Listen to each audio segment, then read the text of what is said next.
اصل ہمارا عقیدہ یہ ہے اللہ موجود بلا مکان ہے. اس کا ترجمہ کیا ہے؟ اللہ حاضر اور ناظر ہے. اس کا اور عوامی ترجمہ کیا ہے؟ اللہ ہر جگہ موجود ہے. اب موجود بلا مکان کو ہوگے عام بندے کی سمجھ میں نہیں آئے گا، اسے کہہ تو حاضر اور ناظر ہے. موجود بلا مکان اچھی استعداد کا مدرس تو سمجھ سکتا ہے، لیکن موجود بلا مکان کو طالب علم نہیں سمجھ سکتا. طالب علم کے لیے اللہ حاضر اور ناظر ہے، عوام حاضر اور ناظر نہیں سمجھے گی. عوام کو کہہ دو ہر جگہ موجود ہے. حکیم الامت مولانا تھانوی رحمۃ اللہ علیہ نے اس کا ایک عجیب بات فرمائی کہ ہر جگہ سے مراد یہ ہے، یہ جگہ میں اتنی تعمیم ہے کہ جس کو تعبیر لامکان سے کرتے ہیں، اس لیے ہم کہتے ہیں ہر جگہ موجود ہے. اب دیکھو اس تعبیر کو عام بندے نے سمجھ نہ رہی ہے، اس لیے میں نے آسان سی بات کی ہے. اللہ موجود بلا مکان ہے، اور آسان اللہ حاضر اور ناظر ہے، اور آسان اللہ ہر جگہ موجود ہے. یہ ہمارا نظریہ ہے. ہمارے مد مقابل دو عقیدے ہیں، ایک عقیدہ ملحدین کا ہے اور ایک عقیدہ مبتدعین کا ہے. ملحد اسے کہتے ہیں جو دین میں کمی کرنے والا ہے، اور مبتدع اسے کہتے ہیں جو دین میں اضافہ کرنے والا ہے. ملحدین کا عقیدہ اللہ صرف عرش پر ہے، اللہ اور کہیں نہیں ہے. مبتدعین کا عقیدہ کہ اللہ بھی ہر جگہ پر ہے، اللہ کا نبی بھی ہر جگہ پر ہے. دونوں مد مقابل کرے ہیں. ہمارا دیوبند کا عقیدہ خدا کی ذات ہر جگہ پر ہے، اللہ کا نبی اپنے روضہ مدینہ منورہ قبر مبارک میں ہے، ہر جگہ پہ موجود نہیں. اب ایک دلیل یہ پیش کرے گا، ایک دلیل وہ پیش کرے گا، دونوں دلیلوں کا جواب دینا.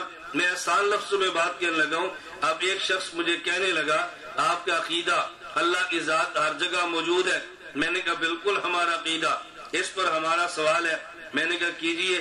اچھا یہ بتائیں اگر اللہ ہر جگہ موجود ہے تو کیا اللہ بیت الخلاء میں بھی موجود ہے؟ اب اگر آپ کہیں کہ بیت الخلاء میں موجود نہیں ہے تو ہر جگہ موجود ہونے کا عقیدہ ٹوٹ گیا. اگر آپ کو بیت الخلاء میں موجود ہے تو آپ کے خلاف توہین خدا کا ایک مستقل پرچہ ہو جائے گا کہ دیکھو یہ اللہ کے گستاخ ہے اور خدا کو بیت الخلاء میں ریاض باللہ کہہ رہے ہیں. آپ اس کا جواب اب کیسے دیں گے؟ آدمی ایسے پھنستا ہے، سمجھتے کہ اس کا جواب دینا مشکل نہیں. تو اس نے سوال کیا کیا خدا بیت الخلاء میں بھی موجود ہے؟ اگر آپ کہیں موجود ہے تو زبان کہہ نہیں سکتی. اگر آپ کہہ دیں کہ موجود نہیں ہے تو پھر ہر جگہ موجود ہونے کا عقیدہ ٹوٹ جائے گا. اب ایک صورت کیا آپ اس کا جواب دیں. تحقیقی جواب دینا مشکل نہیں ہے، اس کا تحقیقی جواب موجود ہے. میں صرف ایک جواب دیتا ہوں بات کو سمجھانے کے لیے. تحقیقی جواب بڑا آسان ہے کہ بعض وہ چیزیں ہیں جن کو درجہ اجمال میں بیان کر سکتے ہیں لیکن درجہ تفصیل میں زبان سے بیان نہیں کر سکتے. مثلا آپ کہہ سکتے ہیں بھئی دیکھو اللہ انسان کے پورے وجود کا خالق ہے، یہ بڑے آرام سے کہہ سکتے ہیں. لیکن آپ گنوا بھی سکتے ہیں اللہ پاک بال کا بھی خالق ہے، اللہ سر کا بھی خالق ہے، اللہ سینے کا بھی خالق ہے، اللہ پیٹ کا بھی خالق ہے. آپ عضو ایک ایک عضو کا نام لے سکتے ہیں. حالانکہ اللہ خالق تو تمام اعضاء کا ہے نا. درجہ اجمال میں کہہ سکتے ہیں اللہ پورے جسم کا خالق ہے، لیکن ایک ایک عضو کا نام لے کر کہنا خدا فلاں کا بھی خالق ہے، یہ بے ادبی کا پہلو ہے. درجہ تفصیل میں کہے تو بے ادبی ہے، اجمال میں کہہ دے تو بے ادب ہے. خدا ہر جگہ ہے یہ کہہ سکتے ہیں، بعض جگہوں کا نام لے کر کہیں تو تفصیل خلاف ادب بن جاتی ہے. میں اس سے بھی آسان مثال دیتا ہوں. اگر کوئی شخص نکاح کرے اپنی بیٹی داماد کو دے، یہ تو کہہ سکتا ہے میری بیٹی کے حقوق کا خیال کرنا، لیکن کیا تمام حقوق زبان سے گنوا بھی سکتا ہے؟ نہیں گنوا سکتا.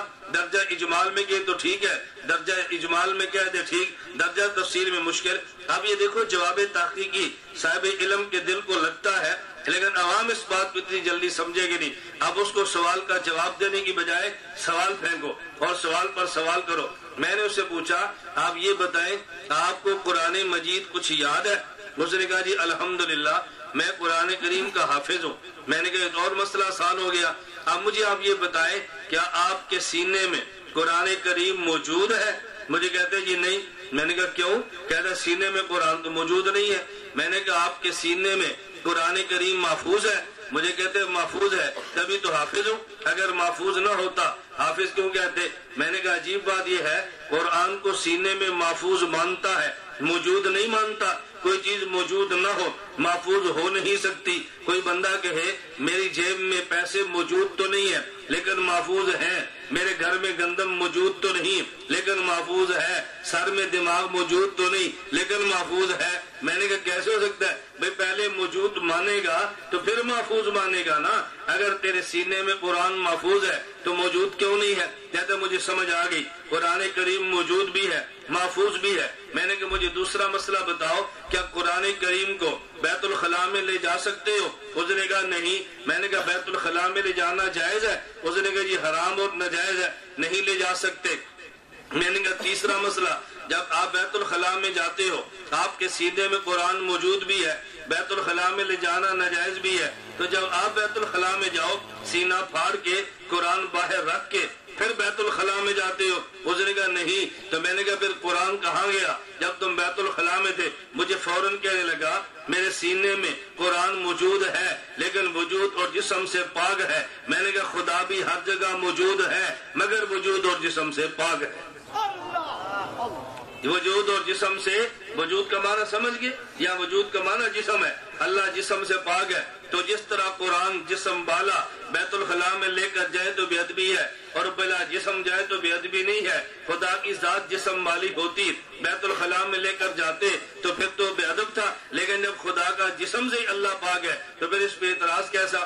ہمیں بتا رہا تھا کبھی سوال کا جواب یہ سوال کا جواب ہوتا ہے اور کبھی سوال پر سوال یہ سوال کا جواب ہوتا ہے۔ ہمیشہ سوال کا جواب نہ دو بلکہ سوال پر سوال کرو تو جواب حل ہو جائے گا۔ ایک تو میں نے اس کا جواب دیا۔